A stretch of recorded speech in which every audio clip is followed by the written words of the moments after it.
பிறக்க ஒரு ஊர் வாழ ஒரு ஊர் என்ற கலைஞரின் வசனம் விழுப்புரம் மாவட்டத்தில் உள்ள தடுத்து ஆட்கொண்ட ஊரில் பிறந்த முனைவர் ஆகு பிரசன்னன் அவர்களுக்கும் பொருந்தும்.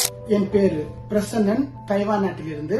வறுமையின் கோரப்படியில் இருந்த போதும் கல்வியின் மீதான ஆர்வம் குறையாமல் இருந்தவர். வறுமையை வெல்ல பெற்றோர்களுக்கு துணையாக சோப்பு நிறுவனத்தில் பணி, கட்டுமான பணிகளில் ஈடுபட்டு கொண்டே படித்த பிரசன்னன் சென்னை மாநில கல்லூரியில் இளநிலை வேதியியல் பட்டமும், சென்னை பல்கலைக்கழகத்தில் பலபடி அறிவியல் துறையில் முதுகலை பட்டமும் பெற்றார். இதனைத் தொடர்ந்து தனியார் நிறுவனத்தில் வேலைக்கு சேர்ந்த அவர் 2006ஆம் ஆண்டு தைவான் நாட்டிற்கு முனைவர் பட்ட படிப்பிற்காக சென்றார். இன்று தைவான் தேசிய அறிவியல் தொழில்நுட்ப பல்கலைக்கழகத்தில் பேராசிரியராக பணிபுரிகிறார்.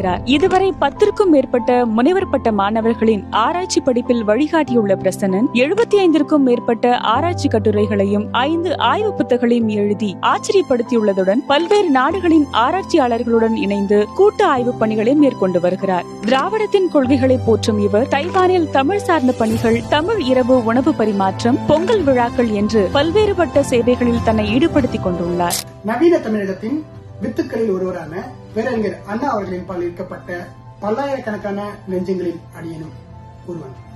அது மட்டுமல்லாது தைவான் நாட்டில் உணவகம் ஒன்றையும் நடத்தும் தொழில் முனைவராகவும் உள்ளார். அறிஞர் அண்ணா அவர்களின் கொள்கையை பின்பற்றும் இவர் கலைஞரின் குரலோவியத்தால் ஈர்க்கப்பட்டவர். இலவச பேருந்து பயண அட்டை உள்ளிட்ட திராவிட மாடல் அரசின் திட்டங்களால் பயனடைந்தவர். இன்று நான் முதல்வன் திட்டத்தின் முக்கியத்துவத்தை பரப்பி வருகிறார். உழைப்பும் விடாமுயற்சியும் கொண்டு உயர்ந்து நிற்கும் பிரசன்னன் திராவிடத்தின் நம்பிக்கைக்குரிய வித்து. திராவிடத்தால் நான்